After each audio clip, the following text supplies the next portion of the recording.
Good afternoon, and if it's Thursday and somewhere around 2 o'clock in Los Angeles, it is time for the Raymond Hall Show. We are excited this evening. We have a studio with two acclaimed people. To my left, we have Cleo King. Hello. And she is both an actress and an activist. And I'm going to tell my age because some of the things that she talked about I had not seen, but I have seen Dreamgirls. Oh, good. So she's going to tell us all the things she's involved in. Okay. And the person who made all of this happen is Dr. Randolph. And I met Dr. Randolph, and she told me about the project that they are involved in. And we're going to be talking today about healing and revealing in murders of black men now. Not soon, not let's talk about it, but right now. Now, before you hit that dial or move wherever you move, you may think that this doesn't affect your community. We're talking to America. This is what this nation is about. If you take any cloth and remove enough fibers, that cloth is going to fall apart because each cloth is made out of fibers. Well, we are the fibers of the nation, and the cloth, we are what make up that cloth. So anything that happens in one community either strengthens or weakens the cloth itself. So whenever anybody can be threatened and murdered in one community, then they can be threatened and murdered in all communities. It's just a different way that we'll look at it. So we're here this evening. We want to thank Dr. Randolph for coming into the studio, and we want to thank Cleo King with Open Mic. Yeah. I was very impressed when I saw the the former president, and Michelle Obama. Yes. On your webpage. Yes. Okay. Well, you know, I did get a chance to speak at the White House when President Obama was in office, and it was all on adoption because I've adopted. So I was very grateful to be able to go to the White House, and what an inspiration that family has been to me, President Obama, and thank God that Dr. Sherry brought up this. When we just met at Cleo King's Open Mic. We had no idea that we would end up working together. We had a mutual friend. We met. I wanted her to hear a song that this guy had written and that sang. And he sang this song, and it's called Let Him Run. Yes, it's going to be cued today. Yeah. Oh, good. And we're going to hear parts of it at one time and then parts of it at another time. Well, once I shared that with her, then we stayed in touch, and we knew we wanted to work together, but we didn't know how. Okay. But we stayed in touch. Okay. And then when the time was right, it was revealed to us. And that's what we're grateful for. That's how we got to healing and revealing, a celebration of life. And when we say end murders of black men now. And we tossed around so many ideas. We even tossed around end murders in 2020. It's like, well, no, you don't get permission to kill until 20. Thank you. We just don't. So this is where we ended.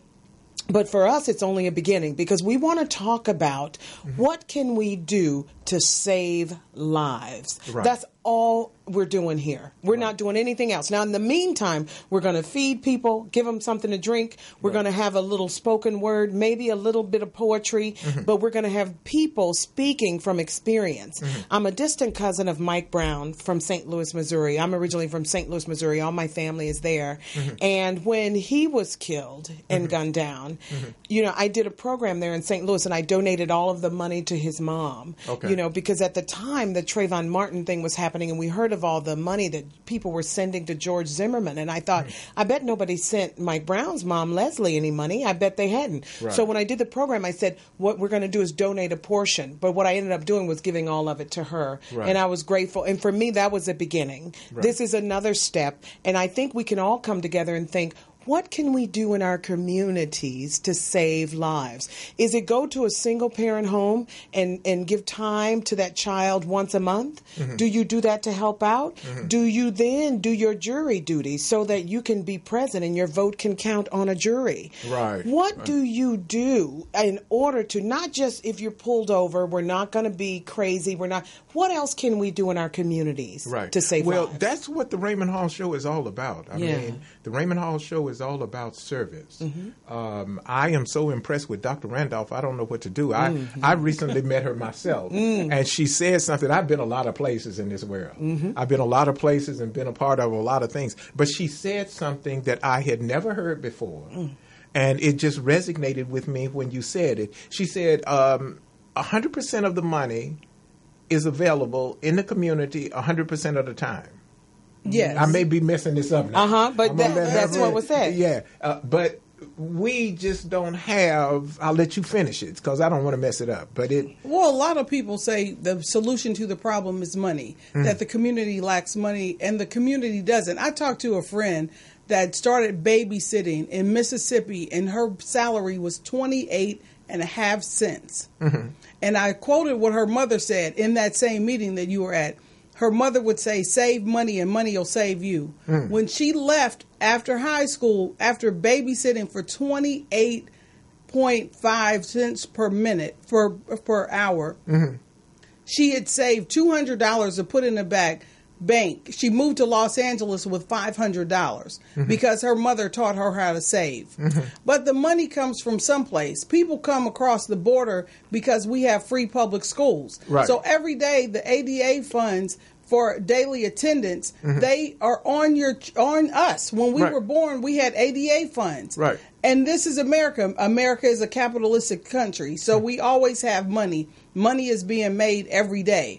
There are funds available for everything that you want to do every day. Sometimes if you look at television late night, you'll hear people say, oh, you can get a government grant to buy a house, to open a business. They're talking about money. Right. Yeah, so the money is available, and somehow we have to shift our minds to think about what we say we need and then go out and get it. But we are the people we're looking for. And President Obama used to quote that if you're looking for something, you are the person you're looking for. Okay. Now, there are different strategies on how you find out how that works. But your story, even it's like something told you, oh, I know better than being at this hospital. I'm going to go to another hospital and save my life. That's correct. Because you had that information inside of you. Right. It wasn't outside of you. So that's what I'm saying. We have that. If we listen to that voice, then and we can know about the still small voice. And some people have trained themselves how to hear it, and some people have not. Okay. But you could hear that voice, and you got up and moved, and you saved your life. Well, ladies and gentlemen, I'll tell you this. As you can see, we are having a dynamic conversation this evening. The Raymond Hall Show, a different conversation with Dr. Randolph and Cleo King, I'm sorry. We're having a different conversation because they are making a difference. Their service is making a difference. It's when you look at it, you want to make sure that you get your pen, pencil, tablet, and wherever they say they're going to be, make sure you're there because they are a wealth of information. We haven't even gotten to the event which brought us all together. We're going to talk about that, and we're going to talk about just how they are proposing we get this done. I'm excited about it because, every life is important. Absolutely. Every life on this planet is important. I said something and people laughed at me because when I thought it through, I thought, I better make sure I change the locks on my doors. Because people talk about getting rid of the guns and the murders, but I just thought, you could get rid of bombs, bullets, and delivery systems of mass destruction. And then I thought about it. I said, well, now, wait a minute. That means that you're going to get rid of Northrop Grumman with the mass planes, and I'm a Vietnam era vet, so all of that madness. If you've got international madness going on, madness is going to show up at your door. Of course it is. If you teach kids to kill somebody because the color of their skin across the way, then somebody is going to kill somebody because of their skin that's in the way. It doesn't know any side of the street to stop at. So I make sure you get all of your pens and pencils because we're going to ask them for contact information frequently. We are going to stop and we're going to enjoy some of this music now tell us about this song we're going to hear. This song is by Patrick Outlaw. And you can also go to YouTube and hear this song as well. It's called Let Him Run by Patrick Outlaw. Mm-hmm. And he came into Cleo King's open mic one night and he sang this song. Mm-hmm. And this was a person, his friend was hosting that night and she invited him to come out. And he came out and he happened to have his guitar. And everybody said to him, well, are you performing? Did you put your name down? He said, no, I'm just here. Mm-hmm. He didn't want to leave his guitar on his bike. He rode his motorcycle. And they said, but you have a guitar. Why aren't you performing? He said, no, I'm just here to support my friend. And finally she said, well, you've got to come up. You've got your guitar. Everybody is asking me about you. I don't know why. Mm-hmm. And he said, well, I'm going to sing a song I wrote a long time ago. I don't like singing the song, but it's very special to me. And I'm going to do this song called Let Him Run. Mm-hmm. And it's all about a song about, if this guy looked like your son, would you shoot him down? Mm. You're not the judge. You're not the jury. Mm-hmm. Don't kill him. Mm. Don't let him run. Mm-hmm. After 400 years, just let him run. Yeah. So that's what we're coming up on right now. Okay. So let's hear a little bit of Let Him Run. And when we get back, we're going to get into why we're here. Awesome. Okay.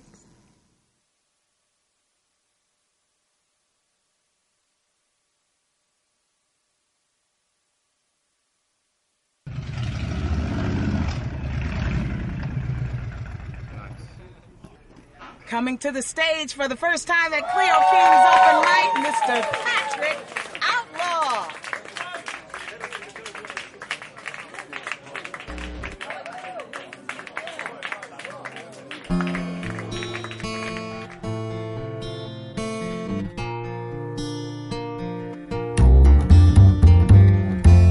I didn't want to write this song, but the story wouldn't leave me alone. There was no press, there was no TV when our son was shot down by the LAPD. I listened to his mother cry as she told the story how her son had died. They wouldn't even let her in to the room as he laid and bled. Another gone on a trumped up charge. Seems like it only happens if your skin is dark.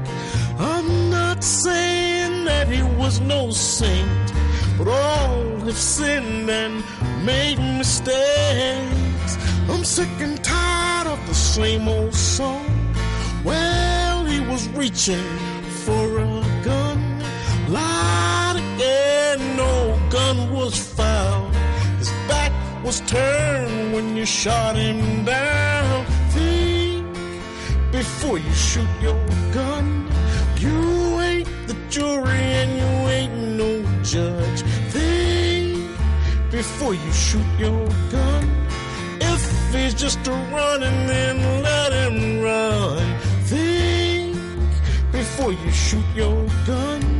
You wouldn't kill him if he looked like your son. If he looked like your son.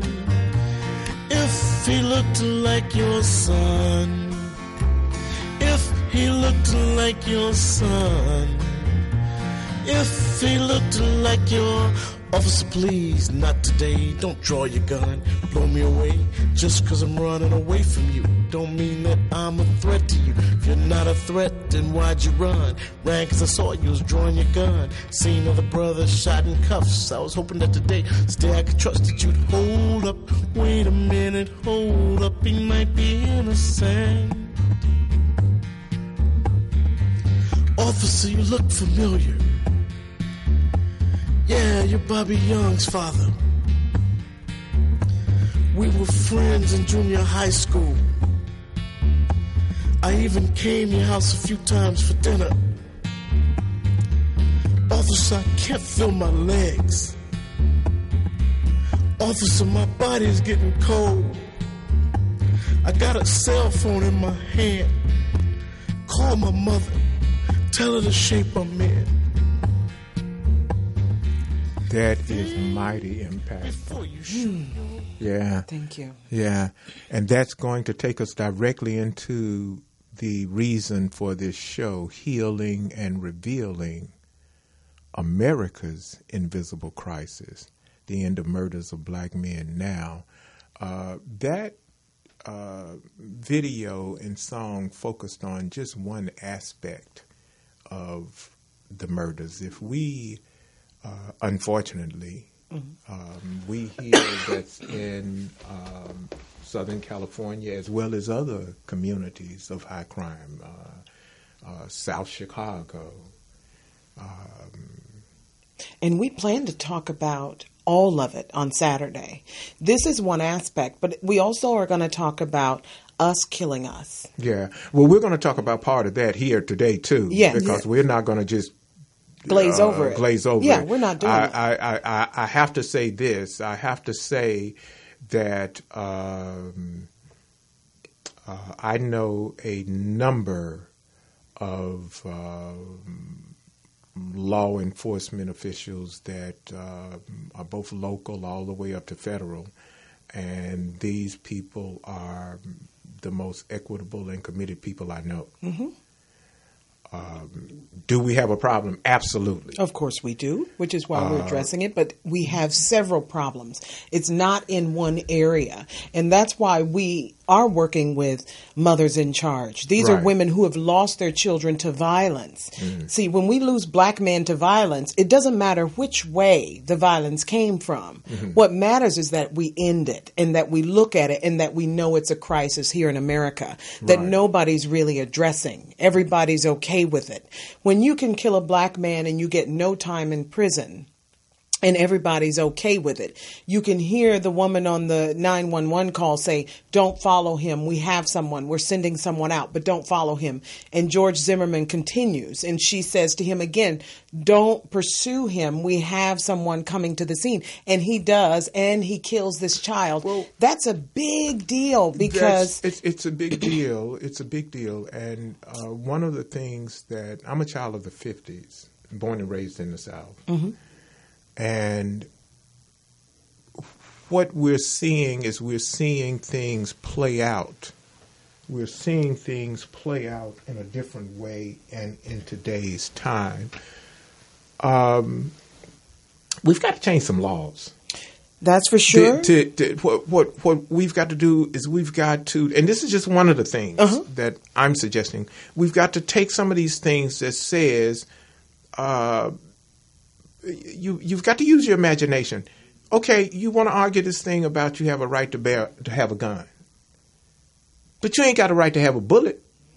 Right. Exactly. And to kill. Make a bullet. Make a bullet $1 million a piece, and if you get caught with a bullet, it's a federal crime and it's 10 years. Mm-hmm. You got to get you when smart those with laws it. were made, they weren't even automated weapons. And I agree with what Cleo said. It's a multi-layered problem. Yes. But there is a way to solve multi-layered problems. And that's why we wanted to have this conversation on healing and revealing, because we need answers from every walk of life, from all aspects of the community. And people can post that day. I'm going to collect data that just to find out, what do you think the solution is? Mm-hmm. And we'll find out what people think the top solutions are. I want to work with other doctors and other scholars so we find out what people are saying the solution is. And I would go on to say that there is learned behavior. Mm-hmm. And there's a curriculum that is taught. And there are things that are left out that people have wrong information, but it was taught to them. Mm-hmm. However they got the wrong information, they have information that it's open season to kill, and you can kill black men, you can kill black girls. Hannah Bell just got killed at 78th and Western. Right. And just someone walked up and shot her. Right. That's not acceptable to me. Right. We were out doing the rally, so if you saw the flyers being passed to ask people to speak up, if you saw something, say something. Yes. Mm-hmm. If you That's saw where I was something, going to say head, because it's not okay to kill our people. Where are the guns coming from? Yeah. That's one of the conversations. But where are the guns coming from? Even, who's profiting from these guns? Right. Another conversation that absolutely must be held is we've got to look at the hands that are not on the table. There's some things that people aren't considering. You know, if you are, and I say this respectfully, I'm a veteran, but they've separated the record now, the mental health and physical health, because a lot of the people that's joining the armed forces are first responders. So if you have a diagnosed mental health and that become known, you can't come back to being a peace officer because you can't put that pistol on your hip. So you can't get to the record. They come back, pick up where they left off as peace officers, but now they got this mental thing going on. And where are the places that they most often might place those people? I'm just asking a question. Yeah. Are they being placed in our community? Well, are they having traumatic events in service to the nation, that the nation is not being truthful and allowing this madness to be perpetrated in our community? It's so many things that people don't know about and think about that are invisible, but it has a bearing on the subject matter. Nobody else in this country can be murdered like this, and it wouldn't be at the top of everybody's list. Right. Exactly. Okay. You would be having conversations in Beverly Hills. You would be having conversations in Encino. You would have the Department of Justice. I'm all for privacy and first rights and everything else. But how is it that somebody can get murdered like that young lady at a burger stand with her mom? And you're telling me you can't find the person that did it? Every inch of that community should be wired with cameras. I'm not saying look into people's bedrooms. I'm saying, but you know you have the ability to look down a street. So how are you going to tell me you spend millions and billions of dollars for security and surveillance, and you cannot identify somebody walking down up a street and murder someone? Right. Well, it's hands on the table that we just don't see. You said so many things that are important. Yes. You said the background of the officers. Yes. I spoke with someone from South LA, and she said when she was a child, she knew the police officers. And That's true. And she would say, Mr. Hall. Oh, how are you doing today, officer?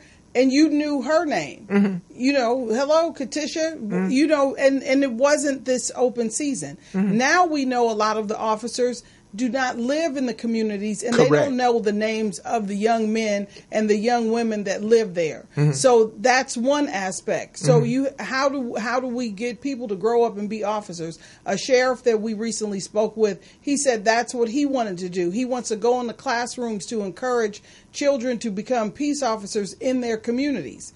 And we talk about community policing, and there are different types of agencies that could be engaged in community policing. But we need all of these solutions to the table. Okay. We need to discuss the things that you say people don't have knowledge of that. How people's records are shielded and they are able to get jobs that they should not qualify for if their record was known. We have to discuss that. We have to write policy. You work for seniors on different senior policy.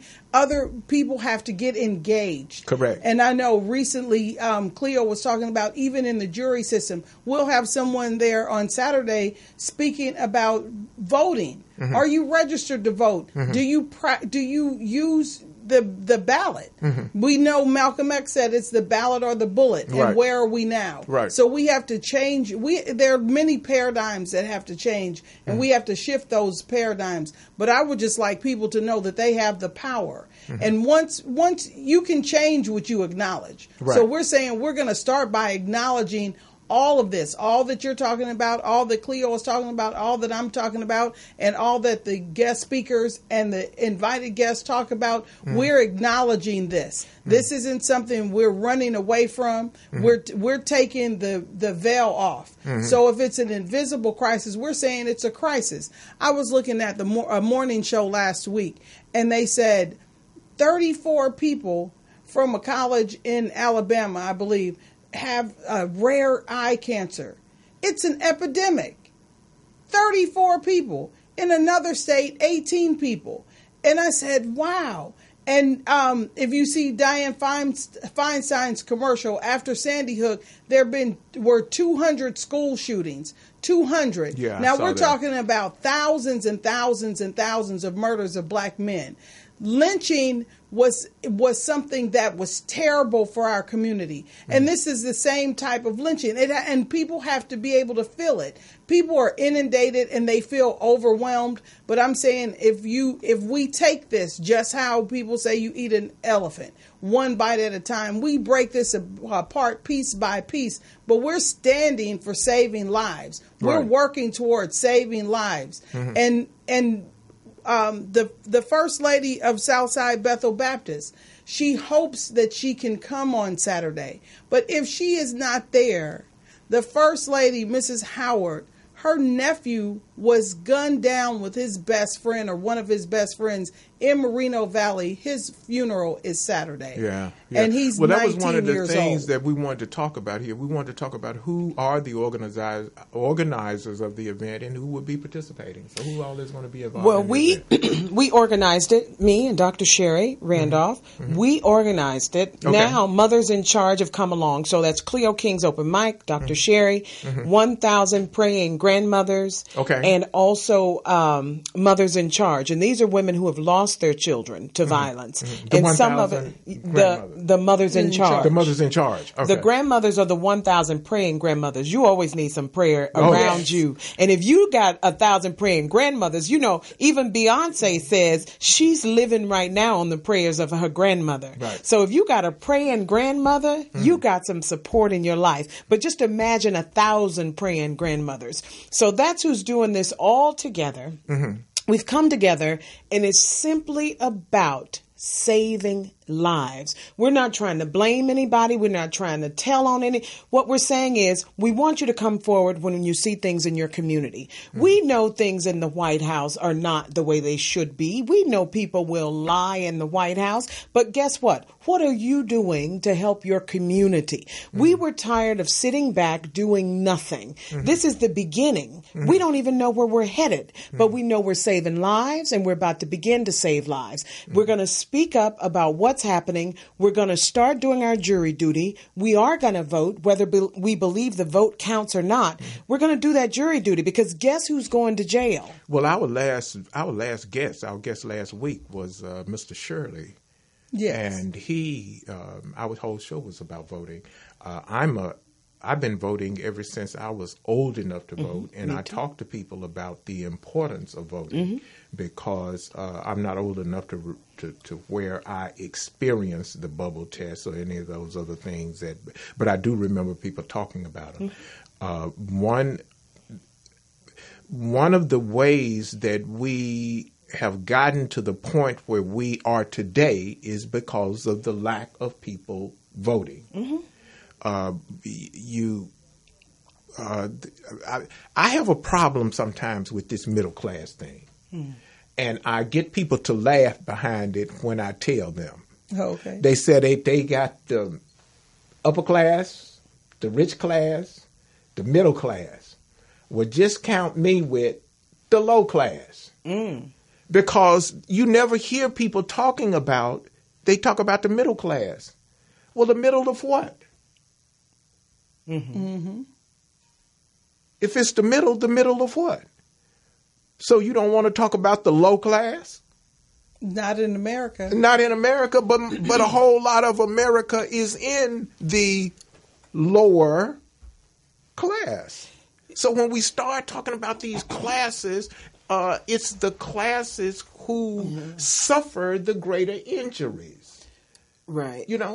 We have to get rid of the guns. We have to get rid of the guns. And we have to know, okay, we've prided ourselves on getting out of jury duty. That's been a good thing that we've been doing for years. But guess who needs your vote? Somebody needs an honest person to come in there and say, yeah, it doesn't matter what you did prior to this. What we're looking at is this evidence, and we're going to make an honest decision.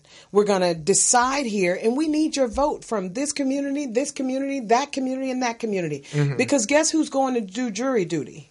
Not us. Well, that's one Not of the us. components that we need to talk about. It We is. need to have our young people. It is. One of the things that we were faced with this show is it was a constant pull. Mr. Hall, I thank God I'm 66. Mr. Hall, you're talking to seniors and you're talking to veterans, and that's one segment. We need to talk to the young people, and your show is not going to go anywhere unless you talk to the young people. Well, we want to be inclusive of everyone. Yes. What we're trying to say to young people is that you're standing on a foundation of service. You're standing on a foundation of service that others have built that foundation. Now you've been assigned a time and an assignment where you are going to have to give service. And your service, is requiring a different thing. It looks like that we have a caller online, and so you're going to have to put your mics on so we can hear what the caller is, who the caller is. Good afternoon. You're on the Raymond Hall Show. Hi, Raymond. You know what this is. This is your old favorite. Hey, Mr. Anthony. How you doing? I'm doing fine. I just wanted to weigh in, and I think what y'all are talking about is as multi-layered as she indicated. And historically speaking, and as you know, we both came from the same place in the same era. And I want to vet myself with the guest there prior to us talking now. I'm from Memphis, and I came from that era that Raymond came from. And I want to put a few things out there for you guys. And I've been here in Los Angeles since 1973 after leaving Memphis and the death of Martin Luther King after marching with Martin. And we came from that era where segregation, I think if you all would talk about how it was different with segregation, I seem to think, and I came up in segregation, as did Raymond, we were more unified as a people. And you could elaborate on that and go historically speaking. But I found that you always can follow the dollar, socioeconomically. Talk about prisons for profit. Talk about things that are relevant in terms of the nuclear family. When I went to college, I do have a sociology degree. I can recall my professor telling us about the welfare meccas in this country, and where people from the South would migrate to New York, and they would migrate to the West Coast in order to be into the welfare system. And what this did was disenfranchise the males from the family, because obviously you know the rules. Right. The mother had to do not have a male in the family. Fast forward, so you found that we were marginalized that way. And when you kill one black male, you kill a whole generation. Okay? And when you document males, once they document, it's hard for them to assimilate and get into the stream of the working class. All those things have culminated over years. Okay, let's talk about gangs. The gangs, when a young lady got killed, 78th and Western, some of this has become initiation ritual for gangs. I remember before the riots, I talked to my friend. We had a business at 88th and Western, that whole corner there. I talked about how they were documenting black males, and they were being pulled over and just documented because they were black males. In my opinion. And then they began to sensationalize gangs. When you turned on the news, there was a gang this, there was a gang that. And as you all know, in terms of the ratio of the population itself, we may be 12% of this whole country. And so how are we a threat? I don't know. But a lot of it has to do with racism. Right. And let's be real about it. All the institutions that we have here in this country, you follow the dollar. Yeah. I mean, they're not taking care of our veterans the way they should be taken care of. I know friends that came back from Vietnam, and they were treated and disenfranchised. Right. You all know that. Yeah. Right. So many things being a black male. Well, let's let Mr. Anthony. Let's let our panelists comment on some of those things. Yeah. And I want to tell you this. I want to thank you for being a very good friend and a very good supporter of the Raymond Hall Show. And I want to thank you for bringing all of those things to the attention and just keeping your ear down to contribute to the show. We thank you, and I'll talk to you later, my friend. So let's get some dialogue on that. I would love to talk about some of this. I agree with him. That, back in the day when it was segregation, we thought it was good to be integrated, and we thought it would bring us more equal across the board. Mm-hmm. And I think it was very smart at the time. Right. But I think change is a wonderful thing. Because at that time, that was wonderful that we were good to stop segregation. That's because true. then you got education the same as the other students. That's very important. We're in a different place now. Mm-hmm. We don't need them to educate us. We can do that ourselves. Mm-hmm. And when he talked about the racism, when that starts at the head of your country and you make it okay, I'd like to say, I've worked for the past 2 years in Vancouver doing a TV show called Lemony Snicket's, a series of unfortunate events. It's a TV show on Netflix, and I've done that for 2 years in Vancouver, Canada. Now, is that something that they can, I'm going to kind of plug it here, is that something that people can look at today? We have 2 seasons on Netflix. It's on Netflix. 2 seasons on Netflix. The 3rd season is being done right now. You can go to Netflix and look at the first season, which is, I think, 12 or 13 episodes, and then you can look at season 2, which just came out maybe 5 or 6 weeks ago. Okay. And which I haven't even finished. All the young kids like to sit and binge watch everything. I'm too old to binge watch, so I kind of watch it once a week, like, normal shows. But what I can tell you, what he touched on, you said his name is Mr. Anthony? Anthony, What he touched on was racism. And this is what our country is built on. It's in the DNA of our country. Okay. Racism is okay here. Now, whether people admit it or not, it's in the DNA of our country. Right. We're built on it. It's been here since I've been here. It's been here since you've been here. And it ain't going nowhere. Now, people would like to say, well, don't you think it's better? It's still here. And as long as it's here, we're not done. Now, when I go to Canada, I can tell you, I don't feel racism. And when it happened to me, I was so blown away. First of all, on the plane, I went to pick up my suitcase and put it up. The gentleman popped up and he said, "Can I help you with that?" Now, I don't get that from anybody here. Now, I have before, yes, but not consistently like when I'm flying to Vancouver, Canada. Right. And the flight is only 2 hours and 15 minutes to Vancouver. Also, when I get to the hotel, I'm waiting on the elevator. A family walks up who looks nothing like me, just a white family. They say, "Good morning." I turned to look to see if there was somebody else because they acknowledged me. That doesn't happen in my country. If I'm waiting there and they walk up, they don't acknowledge me. Also, going down the hallway, I'm walking down the hall. Here comes a family. They're having a full-on conversation, a white family. Me by myself. As I pass them, each one of them speak to me. Good afternoon. How are you? Hello. Even the baby. Hi. Yeah. They're not built on racism like we are. Here's what's very unfortunate. It's in the fabric, it's in the DNA. And I want everybody to be clear about something, because I don't want nobody coming up telling me we're going to sue you, like I really care. I got sick in 1994. I needed a heart transplant. I went in and out of the VA hospital, West LA, for 6 years. West LA, 6 years. Wow. We're going to give you a transplant. We're not going to give you a transplant. You're on the list for a transplant. You're not on. February of 2000, they gave me a letter that said you're too sick, too confused, and they sent me to hospice care and said that I had 90 days to live. Now, they wrote in my medical record that Mr. Hall is unrealistic. He doesn't want to face the reality that he's going to die soon. Now, I noticed something.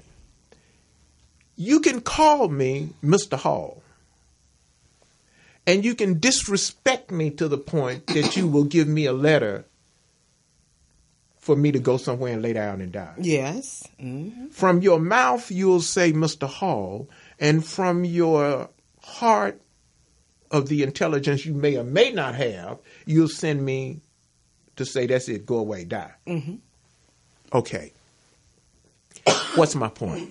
My point is, every experience you experience, every experience, doctor, that you experience, it makes us stronger. Mm-hmm. And it makes us stronger because we are faced with now a situation unlike any other situation that we as a people have ever been faced. We've got some serious questions to ask. Yes. Who is putting these guns here, and how do we hold them accountable?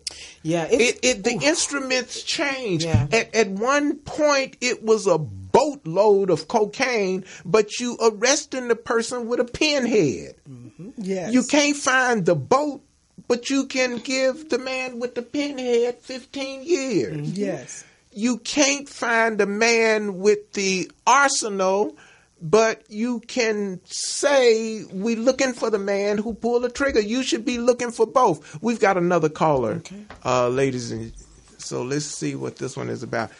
Good afternoon. This is Raymond Hall of the Raymond Hall Show. You're on the air. Yeah, how you doing, Mr. Hall and guest? My name is Derek Williams, and it's been a great conversation to hear so far, and I'm bouncing off the wall with so much to say, so I'll try to keep it really short. I'm in a behavior modification business, and so one of the things I wanted to touch on, which was touched on earlier, is that it's systemic. Like, it's the racist is in the system. Mm-hmm. So under slavery, under Jim Crow laws, it's always been okay to kill black. Mm. At some point, we weren't even considered human beings, so that they could trade us as livestock. So for hundreds of years, over 400, 500 years, we've been taught systematically that it is okay. And that's why you can see all the time police, where we see videos that it's obvious that murder was committed, but yet they're let go. Mm-hmm. And so that programming is it's systemic, but it affects both sides, meaning that the police officers, while they may not necessarily be racist, but if they're enforcing a racist system, then you can't tell the difference. But then us who are being shot, we've come to say, well, that's just how it is around here. You know, that's just how it is. In May of 2016, there was a white officer in West Virginia who refused to shoot an armed black man. He was fired. The officer, he got backup. The backup officers killed the black man, and the officer who refused to fire, they fired him. Mm. You know. So a lot of that has to do with the racism that goes on that systemically, and we refuse to acknowledge that the system is racist. So if a house is built on something that of a foundation of racism, then you pull that out, it can fall. Right. Well, thank you so much, Derek, for your input, and we're going to give a little dialogue, and we will talk to you next time. Thank you for calling in. All right, thank you. Uh-huh. Thank you. You know, the other thing about Vancouver that I wanted to say is that you don't even see very many black people walking the streets there. Mm-hmm. And here you see black people everywhere. When I go to work, I see one or two black people. Mm-hmm. That's it. Normally it's one or two, usually one actor and something, and that's it. Mm-hmm. When I go to Vancouver, there are 13 people on set that are black. Mm-hmm. Working. Mm-hmm. Now, if they can, when you don't even see the black people in the community, have 13 people working on a set of, say, 80 people, 80 to 100 people, and you got 13 here, why do we only have one?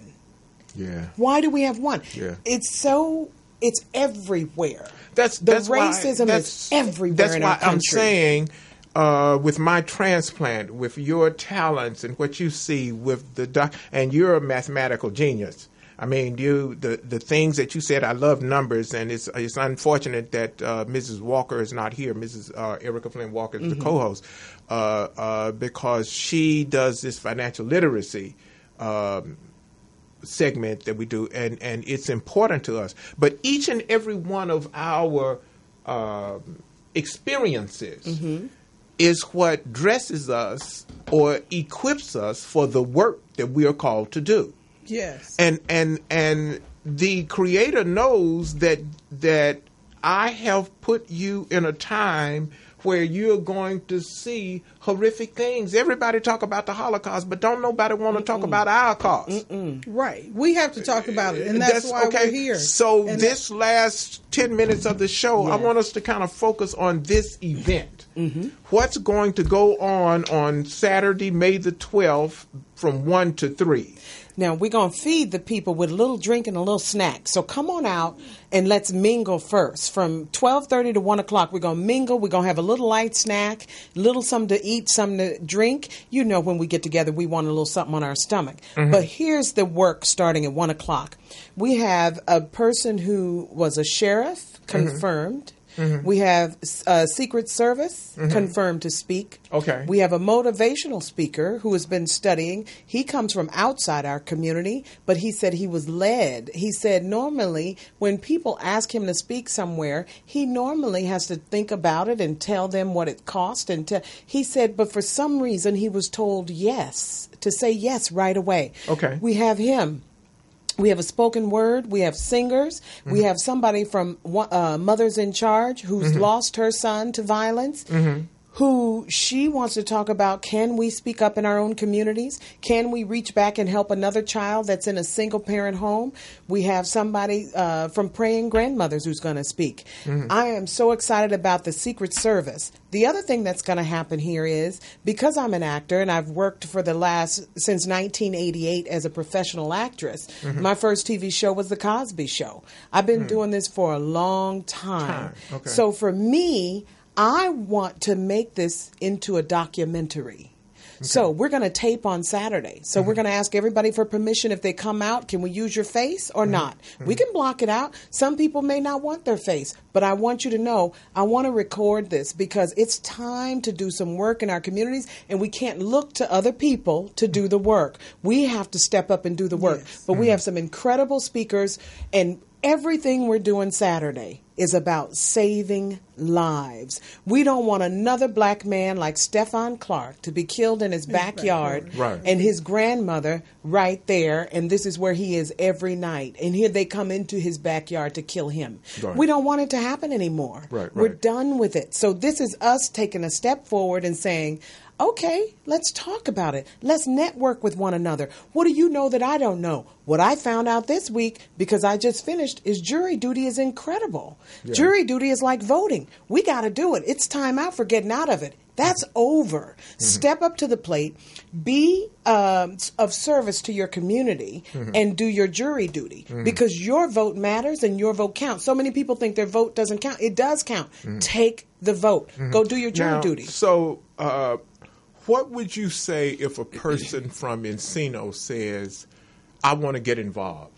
I want to help too. We say, come. I would say come. Get involved. Come. And some of the police officers. How would they get involved? Come this Saturday. This is coming Saturday. Yes. Is to say, I want to help end the murders of black men now. Okay. Just to stop to say, here's a way. If people want to read, we find out people that go to prison, the caller talked about systemic things. Many people that go to prison, they cannot read, write, and do arithmetic. If you know how to read and you know how to teach someone to read, you can read to children. And that's what her name is Paula Henderson Dix. She's the chapter head of the Los Angeles chapter of Mothers in Charge. If you have to show someone to read, if you have to babysit for someone, that the way in which we helped in segregation, the first caller talked about segregation, people helped. And they're in whatever your helps were. Some people are gifted with helps. They know what to do. They know how to hold a baby and keep the baby from crying. They know how to help someone across the street. We just are engaging ourselves to find. So the bottom line, what I was trying to hear, and Dr. Randolph just said it,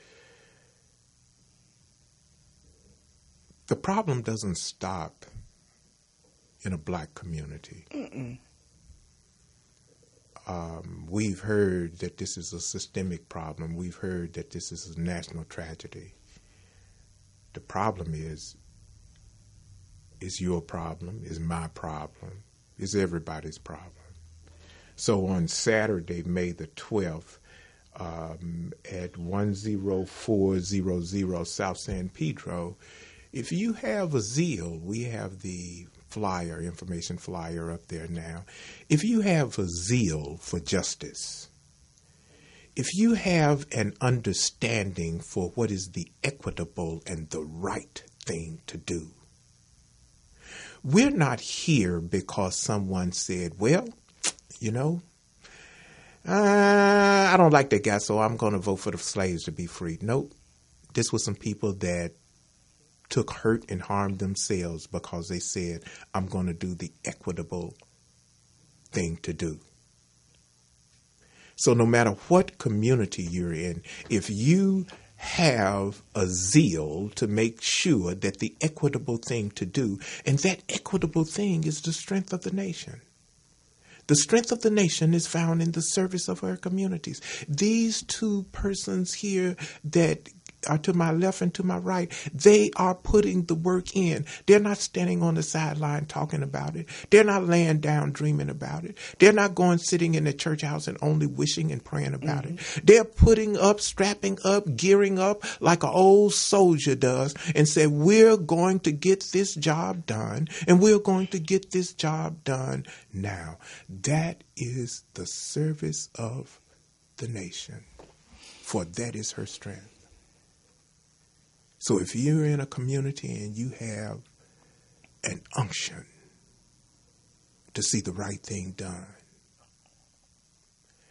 look at injustice and say, I know the name of that person. The name of that person, their name starts with justice is there for their protection too. That's what we've got to look at. We can't look at ourselves and see anything other than we are citizens of America and entitled to all of the liberties that this nation affords. And the nation affords us not to be shot. Come on out. Have a conversation with these ladies. Get an understanding of what you can do. We're not going to ask you to do something you can't do. We just want to talk to you about what you can do. You'd be surprised. If you do what you can do, couple that with other people who are willing to do what they can do,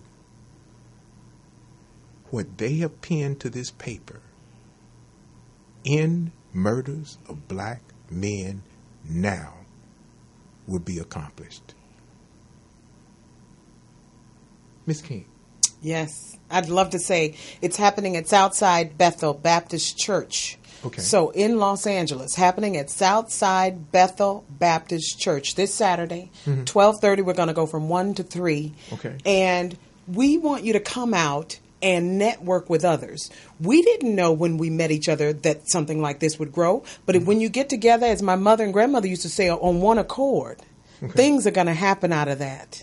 Nobody's paying us to do this. We're not making any money. Okay. We're tired of hearing that another one was killed and nobody says a word. You talk to your friends about it. We're all sitting at home mad. You talk to people who don't look like you and they said that is so unfortunate. But nobody's doing anything. But that's not us today. And we are standing together because we believe that we can make a difference, because we are not on our couches being mad, that we are stepping up, inviting people to be together. And the only thing we're doing is saving lives. That's what we're trying to do. Mm-hmm. Dr. Randolph. Yes. And you said one other thing. Okay. I can't let you out of this studio without this. Yes. You talked about jobs. Yes. And you said that young people in school are supposed to have jobs. Yes. But you also said there is a point when a person reaches a certain level of academia, they shouldn't be looking for a job. But that's what America offers, a job. Right. Okay. Talk to us, because that too, in other words, if you give a person an education and they're able to create and generate millions of dollars worth of income, I guarantee you they'll never get arrested for selling $5 worth of crack. Exactly. That's what I was thinking about when you were speaking. So speak to us about that.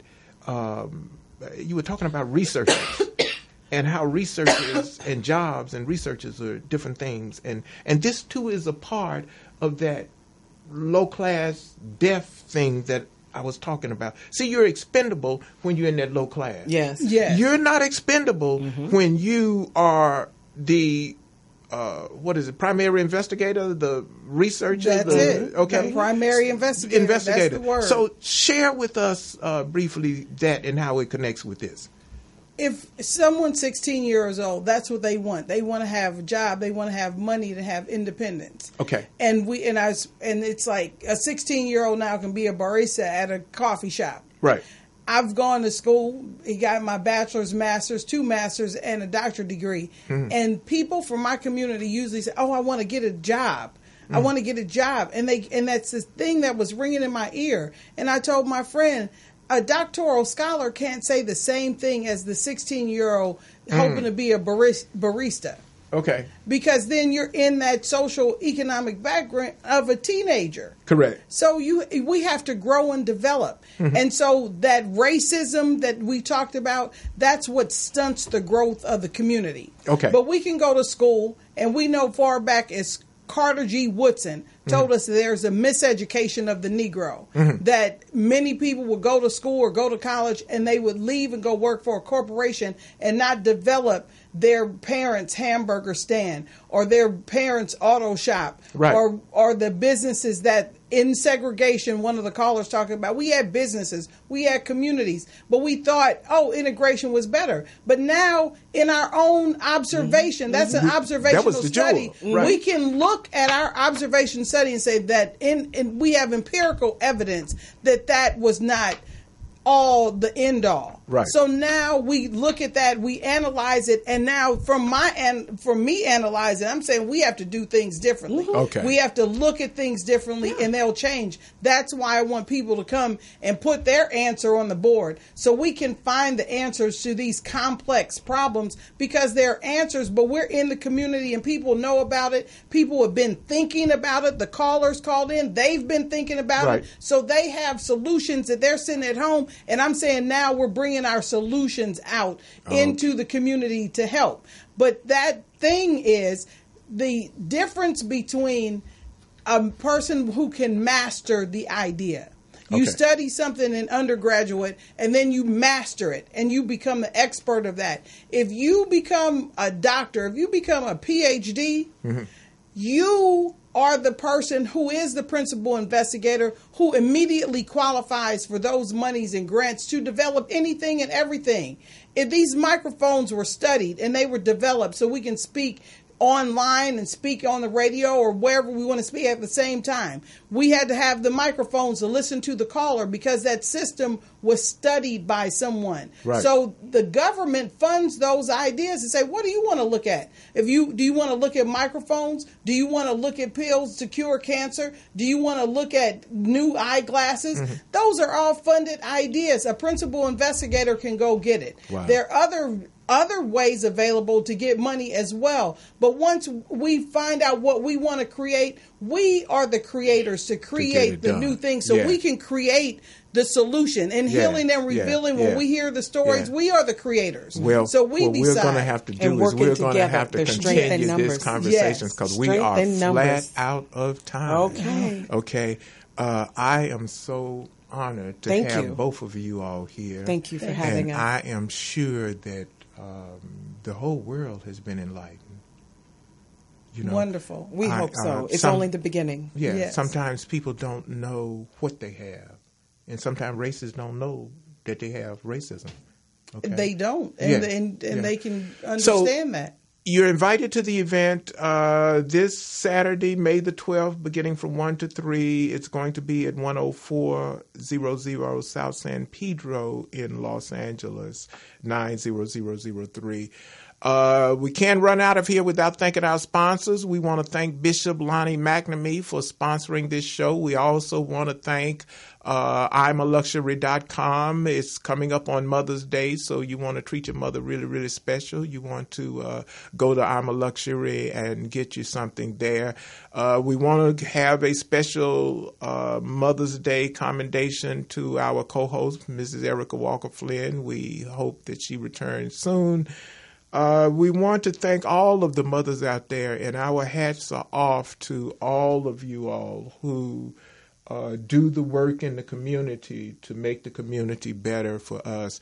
This is Raymond Hall with the Raymond Hall Show. I'm here with Dr. Randolph, and you got to tell us some more about this actress. All right. Your last 30 seconds, each of you get 30 seconds. So in 30 seconds, tell us about some of the parts that you played. Oh, wow. This is awesome. I was in the movie Dream Girls. I was in the movie National Security. I was in The Hangover. Okay. I was in the movie Pineapple Express. I've done all kind of TV shows. Wow. The Life of David Gale is a movie. TV shows. My TV show that, has really given me my claim to fame is Mike and Molly on CBS for 6 years, and we're in syndication, so it's on 5 days a week. I play the grandma on Mike and Molly, and I love what I do. All right. And Doctor, what are you involved in? Yes, well, I'm an adjunct with the Community College District at Southwest College. I'm looking to go back and teach there soon. And I just want to give a shout out to 1,000 Grandmothers Who Pray. Loretta Randall will be there, and she will pray that day. And Rachel Day, she will be talking about voting and getting out to vote. And we'll have some youth possibly from Community Build who participated in Washington, D.C. in the walk against gun violence. And they will give some poetry, and some people will give testimonies. Some of the young men that have experienced violence in the way of being shot, they haven't expressed that they want to come and share it, but I've asked them, but they are intrepid. People have intimidation in certain circles, and they want to find out what's going to happen. Okay. And we're going to be there to support everyone that comes, and I just want people to show up. 104th and San Pedro. Okay. Well, we've got to get out of here. They love us, but they say you got to go. So we thank you for tuning in to the Raymond Hall Show. My name is Raymond Hall. May God continue to bless you. Remember the third Proverbs. The third Proverbs say, my son, and he's talking to both men and women. My son, I will bless you with length of days and long life. That means that we both have a part. We're going to live the length of days, and we're going to continue to work with this long life. Have some service in your life, because that service is going to be a benefit to others. The foundation that we stand on is the service of others. Now, we've got to add to that foundation. Yes, it's a challenge. Young men, young women being gunned down just to get a sandwich, they're gunned down. But it is us. Because remember, there's nothing bigger than our Creator. So we have been assigned in this time to address these issues. This is the Raymond Hall Show. Have a good evening, and we'll see you back here next week.